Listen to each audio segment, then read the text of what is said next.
Yes, be ready for the dictation. Start. The importance of the legislation in the global economic WP-C number 5957 of 2011 scenario was underscored in the other decisions. Supra also stop. In all those decisions, the Supreme Court particularly noted the fact that although the legislation was harsh, sufficient protection has been given to persons aggrieved by mayors under the Act by providing a two-tier remedy by way of an application under Section 17 of the SURFACE Act to the Debt Recovery Tribunal and an appeal from the decision of the DRT to the Appellate Tribunal under Section 18 of the said Act. Stop. In view of those effective alternate remedies available for an aggrieved person, the Supreme Court has repeatedly frowned upon even the High Courts entertaining writ petitions under Article 226 of the Constitution of India against proceedings under the SURFACE Act. Stop. In United Bank of India's case, the Supreme Court held thus in paragraph 42 to 46. Stop. There is another reason why the impugned order should be set aside. Stop.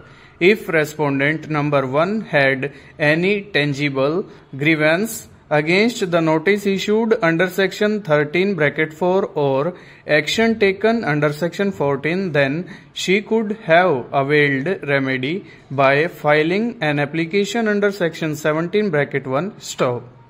The expression any person used in section 17(1) is of wide import. Stop. It takes within its fold not only the borrower but also guarantor or any other person who may be affected by the action taken under section 13(4) or section 14. Stop. Both the tribunal and the WP-C number 5957 of 2011 Appellate Tribunal are empowered to pass interim orders under sections 17 and 18 and are required to decide the matters within a fixed time schedule. Stop.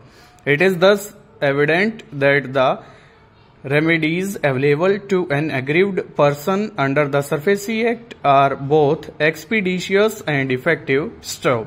Unfortunately, the High Court overlooked the settled law that the High Court will ordinarily not entertain a petition under Article 226 of the Constitution if an effective remedy is available to the aggrieved person, and that this rule applies with greater rigor in matters involving recovery of taxes, cess, fees, other types of public money, and the dues of banks and other financial institutions. Stop.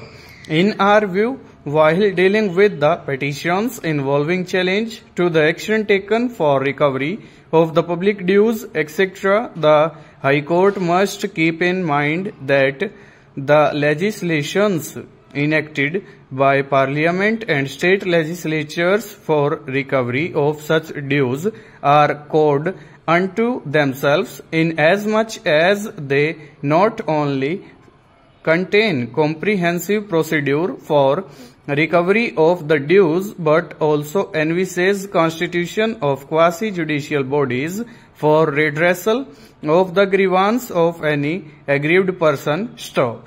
Therefore, in all such cases, High Court must insist that before availing remedy under Article 226 of the Constitution, a person must exhaust the remedies available under the relevant statute. Stop. While expressing the aforesaid view, we are conscious that the powers conferred upon the High Court under Article 226 of the Constitution to issue to any person or authority, including in appropriate cases any government directions, orders or writs, including the 5 prerogative writs for the enforcement of any of the rights conferred by Part 3 or for any other purpose, are very wide, and there is no express limitation on exercise of that power under, but At the same time, we cannot be oblivious of the rules of self-imposed restraint evolved by this court, which every High Court is bound to keep in view while exercising power under Article 226 of the Constitution. Over.